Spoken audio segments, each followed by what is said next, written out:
At 6 in the morning, pounding shook my door while neighbors watched from their porches. A deputy sheriff stood close, papers lifted like proof, and read eviction order without meeting my eyes. My name sat there, spelled right, printed like I didn't belong in my own house. Across the street, my parents stood together, silent, already decided. My mother called out that I should have done what family asked. My father told me to pack because this was happening today. I didn't argue. I asked the deputy who filed it. He scanned the top line, stopped, and his face changed. The deputy stayed where he was, boots on the mat, eyes moving between the paper and my face. He didn't raise his voice. He didn't need to. The authority was already there, stamped and dated. I asked him again to show me who filed it, and he turned the page so I could see the header. A property management company I'd never heard of. A signature I recognized. My parents crossed the street together.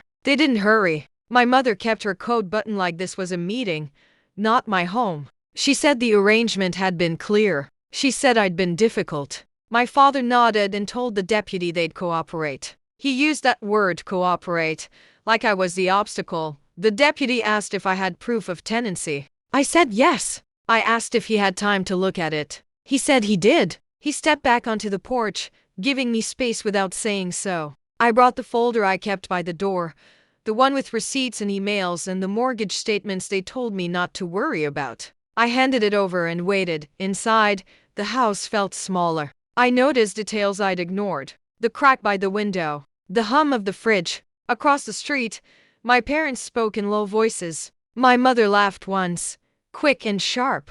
My father checked his watch. The deputy flipped pages slowly. He asked when I moved in. I told him the year. He asked who collected rent. I said no one. He asked who paid taxes. I said I did. He paused at a bank statement and asked whose account it was. I said mine. He asked about utilities. I showed him my name on every bill.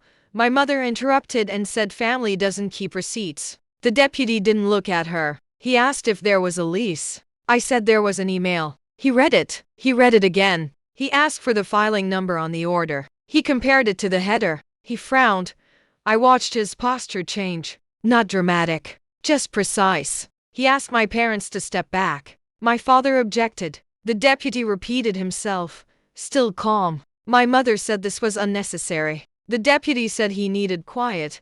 He called someone from his radio and read numbers out loud. He spelled names. He waited. The porch was silent except for traffic. When he finished, he folded the paper and said the filing party did not have standing. He said the order was being withdrawn pending review. He said today was not happening. My parents protested. They said I was ungrateful. They said they'd help me get the house. They said they'd paid before. The deputy asked for proof. They didn't have any. He told them to contact counsel. He told me to keep my documents. He told everyone to step back. When he left, the street felt exposed. My mother stared at me like I'd cheated. My father said this wasn't over. I said nothing. I closed the door and locked it.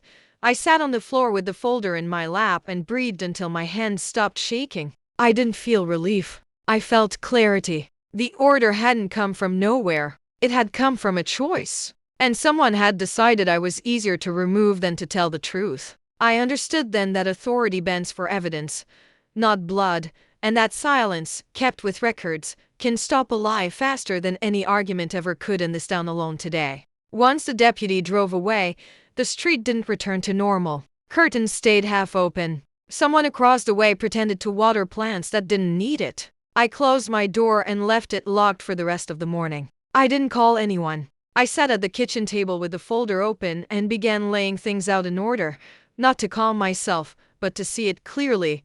The eviction hadn't come from nowhere. It had grown out of conversations that were never written down, requests that were framed as concern, warnings disguised as advice. My parents had been asking me to help out for months. Small things at first, cash advances for repairs on their place, signing a form so my father could handle an insurance issue, letting my mother store boxes in my garage indefinitely. Each request came with a reminder of everything they'd done for me. When I said no, gently at first, the tone shifted. My mother stopped calling in the evenings. My father began speaking in statements instead of questions. Family helps family. This is how things work. When I asked for details, they said I was overthinking. When I asked for things in writing, they said I didn't trust them enough. I trusted patterns. And the pattern was old. Growing up, I was the one expected to adjust. If there was tension, I was told to keep the peace. If there was a shortfall, I was told to understand. My siblings had opinions. I had obligations. That division followed me into adulthood like a rule I'd never agreed to but was expected to honor. The house was the turning point. My parents had insisted on helping me get started. They co-signed paperwork I later refinanced out of, though they rarely mentioned that part. In their version, the house was still a family asset. Something temporary. Something conditional. When I paid off the last lien, I didn't announce it. I filed the documents and moved on. They didn't. The first time my mother mentioned selling, I laughed because I thought she was joking. The second time, I asked why. She said it would be easier for everyone. The third time, she told me I owed them. When I asked for numbers, she said love didn't keep spreadsheets. After the failed eviction, the calls started. My father left voicemails saying I'd embarrassed them. My mother texted that neighbors were asking questions. She said I'd forced their hand. She said this wasn't how family handled things. I saved every message and didn't reply.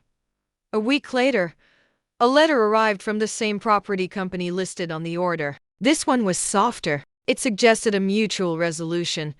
I forwarded it to a legal aid clinic and asked a single question: who retained them? The answer came back with an invoice attached. My parents' names were on it. That was when the last doubt disappeared. This wasn't about misunderstanding or concern. It was about control, and I had stepped outside it. I didn't confront them. I didn't explain. I updated my file, added dates, and requested copies from the county clerk. When people asked why things were tense, I said I was busy. I kept going to work. I kept paying my bills. I let the silence stretch. They had assumed I would fold, like I always had. They had assumed authority would do the rest. What they hadn't accounted for was that systems listen when facts are consistent, and that being quiet doesn't mean being unprepared. The clear boundary was crossed 2 weeks later, not with another threat, but with paperwork. I received a notice from my bank that an account linked to my mortgage had been flagged for unusual activity. The alert listed my parents' names as authorized contacts. They were not. I called the bank and asked for the change log. The representative hesitated, then emailed it. The request had been submitted in person, using an old power of attorney I had revoked years earlier. It was attached to a cover letter claiming I was temporarily incapacitated. That word sat there. Clinical and false. I didn't confront them. I filed a fraud report. I sent the bank the revocation, the refinance documents, and my identification. The account was locked within the hour. A case number followed. I wrote it down. That evening my mother called. She didn't ask how I was. She said the bank had overreacted. She said I was making things hard. She said I should remember who raised me. I let her finish. When she paused, waiting for her apology, I said the call was being logged. She hung up. The next day, my father emailed instructions instead of questions. He told me to fix it. He wrote that lawyers were expensive and neighbors talk. He warned me about consequences. He didn't know the email was auto-archived and forwarded to counsel. He didn't know the subject line time-stamped his intent. I stopped hoping for understanding then. I stopped explaining. I stopped translating their fear into my responsibility. I focused on sequence. I requested certified copies from the county. I pulled title history. I confirmed lien releases. I printed the revocation again and notarized it. I sent notices by certified mail and kept the receipts. I did not add commentary. A deputy from a different precinct called to verify a statement. He asked calm questions and thanked me for being organized. He said misuse of authority was taken seriously. He said patience mattered. A tea dinner with friends. I didn't share details. I listened. I noticed how easily conversation flowed when I wasn't bracing for interruption. I slept through the night for the first time in weeks. When my parents showed up unannounced, I didn't open the door. My mother cried loud enough for neighbors to hear. My father threatened to call the police. I texted that all communication should go through counsel. They left. That night I wrote one sentence in my notebook. I will not beg to be safe. It wasn't dramatic. It was final. The line between family and authority had been crossed, and once crossed, it could not be uncrossed. I didn't feel brave. I felt done, and that was enough. After that, I waited. Days passed with no messages. Then official letters arrived, addressed carefully and delivered quietly. Each one acknowledged receipt, review, and next steps. I answered only when required. I kept my tone neutral and my records complete. I watched the situation move from personal to procedural. The change was subtle but decisive. Where emotion had once ruled, timelines took over. Where pressure had lived, deadlines replaced it. I did not celebrate. I prepared. By the time spring arrived, the house felt mine in a way it never had before. Not because it was defended loudly, but because it was defended correctly, with proof, patience, and restraint. This steadiness gave me space to breathe, to plan small routines, to trust mornings again, and to believe that safety could exist without approval, arguments, or constant vigilance, simply earned through consistency and calm over time alone here. By the time summer arrived, everything had shifted without a scene. Letters replaced calls. Case numbers replaced accusations. My parents' attorney sent a notice requesting mediation. Mine replied with dates and conditions. No emotions. No history. Just scope. The investigation closed first. The bank issued a formal apology and confirmed safeguards. The county clerk recorded an affidavit correcting the attempted filing. A brief appeared in the docket stating lack of standing and improper use of a revoked instrument. The language was dry and precise. It suited me. Neighbors stopped asking questions when there was nothing new to repeat. The curtains closed again. The street went back to being a street. I kept my routine small and steady. Morning walks. Bills paid early. A lock changed once quietly. My parents tried one last time to control the narrative. My mother emailed extended family about a misunderstanding. She said stress had caused confusion. She said I was sensitive. My father added that they wanted peace. Their words were careful, but the timeline betrayed them. Dates did not align. Attachments contradicted claims. I didn't respond. I forwarded data to mediation. I sat across from them without speaking until asked. When I did speak, it was only to confirm documents already submitted. My father interrupted twice. The mediator stopped him. My mother cried once. The mediator passed tissues and moved on. At the end, terms were read aloud. No contact without counsel, acknowledgement of ownership, reimbursement of fees, and a notice prohibiting further filings. Everyone signed. Outside, my parents avoided my eyes. My father said this was unnecessary. I nodded. My mother said she hoped I was happy. I said nothing. Silence felt honest. In the weeks that followed, the consequences unfolded on their own. The property company withdrew. The bank flagged related accounts. A distant cousin called to ask why things had changed. I said I was busy. The story lost momentum without my participation. I sold nothing. I didn't post updates. I didn't explain my side at holidays. I sent a card that year with a short note and no address. It was enough. The house changed as well. Not physically, but in how it held me. I repainted one room and left the rest alone. I planted a small tree in the yard and watered it at dusk. I slept with the windows open. The hum of the fridge became background again. Not a warning.